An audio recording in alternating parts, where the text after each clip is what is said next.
Salut à tous. Aujourd'hui, on va plonger dans un projet qui est super intéressant, cet afficheur intelligent pour les horaires de prière. Alors, de l'extérieur, ça ressemble à une petite boîte toute simple.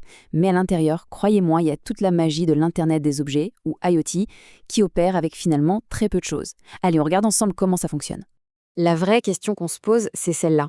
Comment est-ce possible qu'un appareil aussi simple puisse connaître les horaires de prière avec une précision quasi parfaite, que l'on soit à Paris, à Dubaï ou à Montréal, et qu'il se mette à jour tout seul, tous les jours, sans qu'on ait à toucher quoi que ce soit?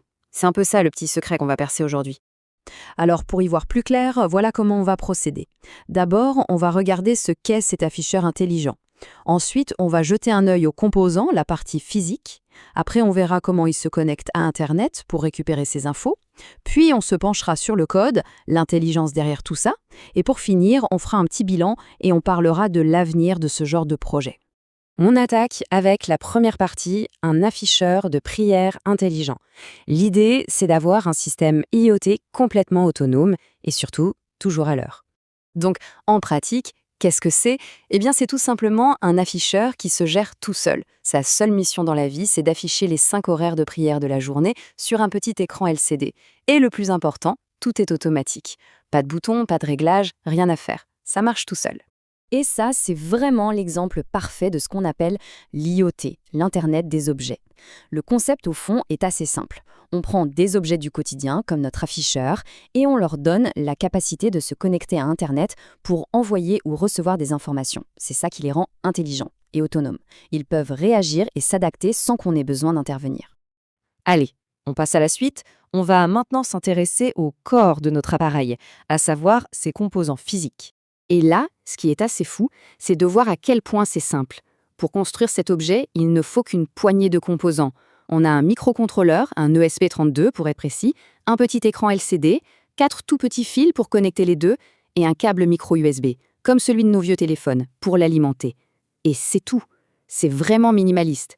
Pour se faire une image, c'est très simple. L'ESP32, c'est le cerveau de l'opération. C'est une petite puce super puissante qui a déjà le Wi-Fi et le Bluetooth intégrés. C'est elle qui fait tous les calculs et qui prend les décisions. Et de l'autre côté, on a l'écran LCD. Lui, c'est un peu la voix ou la vitrine.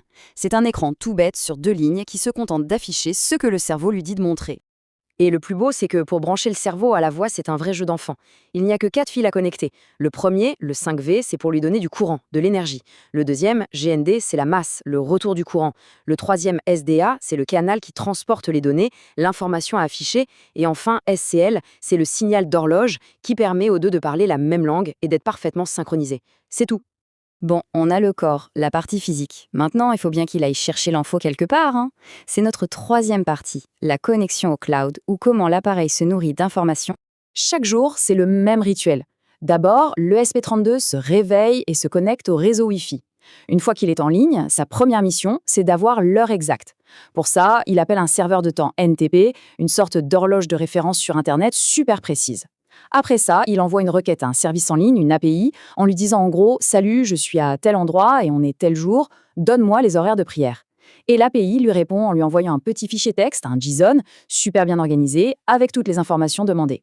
Et regardez ça, c'est l'adresse exacte que l'appareil appelle sur Internet. C'est vraiment l'adresse magique. On peut la voir comme une sorte de numéro de téléphone direct vers une source d'informations inépuisable. Le SP32 compose ce numéro une fois par jour pour recevoir son bulletin météo, enfin son bulletin d'horaire de prière. Bon, on a le physique, on a la connexion, il manque le chef d'orchestre, non? Le code. C'est la 4e partie, le vrai cerveau de l'opération, celui qui met la musique. La logique du programme est vraiment limpide. Au démarrage, il prépare tout, le Wi-Fi, l'horloge, l'écran. Ensuite, il se pose une question toute simple. Est-ce qu'on a changé de jour? Si c'est le cas, il lance l'opération récupération des données en appelant l'API.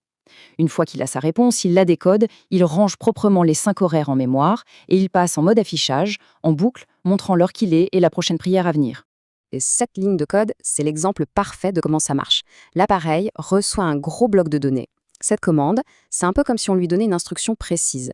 Dans ce grand fichier, va dans la section Data, puis dans la sous-section Timings et donne-moi juste la valeur qui correspond à Fajra. C'est comme ça qu'il va pêcher, avec une précision chirurgicale, juste à l'information dont il a besoin. Allez, on arrive au bout, on va faire un petit bilan de tout ça et voir ce que l'avenir pourrait nous réserver pour ce type de projet. Si on devait faire le point, On verrait vite les deux côtés de la médaille. D'un côté, les points forts sont évidents. C'est 100% automatique, super précis grâce à Internet, ça ne coûte rien et c'est très simple à monter.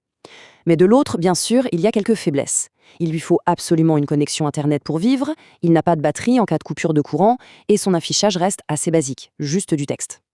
Et là, attention, le chiffre qui met tout le monde d'accord, le coût total de tout ça, moins de 10 $. C'est juste incroyable. Ça rend ce projet non seulement intelligent et pratique, mais surtout ça le rend accessible à n'importe qui avec un tout petit budget. Mais le projet ne s'arrête pas là, bien au contraire. C'est une base sur laquelle on peut construire plein de choses. Imaginez si on pouvait ajouter un petit haut-parleur pour un appel à la prière sonore, ou passer à un bel écran couleur pour un affichage plus moderne, ou encore intégrer une batterie pour le rendre nomade. On pourrait même créer une petite page web pour le configurer depuis son téléphone. Les possibilités sont énormes.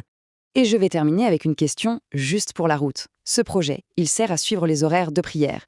Mais si on y réfléchit bien, avec exactement les mêmes briques de base, un cerveau connecté, un écran et un accès à n'importe quelle information sur Internet, quel autre problème du quotidien on pourrait bien résoudre? La météo, les cours de la bourse, le prochain passage du bus, les idées ne manquent pas. Merci beaucoup d'avoir suivi cette analyse.